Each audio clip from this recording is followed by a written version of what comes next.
Halo bos, selamat pagi, selamat pagi. Saya Mr. Pang. Hari ini kita kedai ada baru punya stok mari. Ini kereta baru sampai aja. Tahun 2014 BMW 520i 2.0.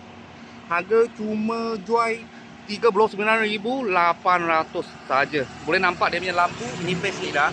Ini facelift dia lampu. Okey, atas ada simen, bawah ada warna silver. Okey, ini facelift. Dalam ada parachute, meter digital. Mari kita tengok dalam macam ni.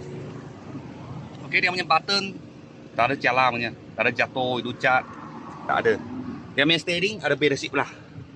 Ada parachute, meter sudah digital.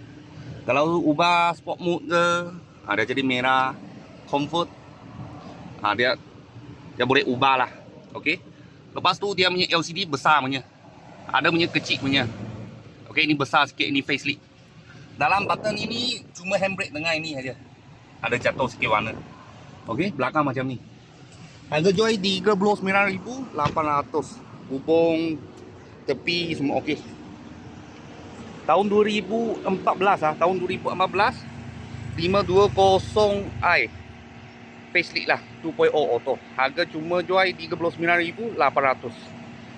Kalau bos-bos dan kawan-kawan saya tengah cari warna putih punya Johor plate BMW 5 Series facelift, kita sini ada sebiji. Kalau ada apa murah-murah kita, saya akan video lagi. Thank you bos, thank you.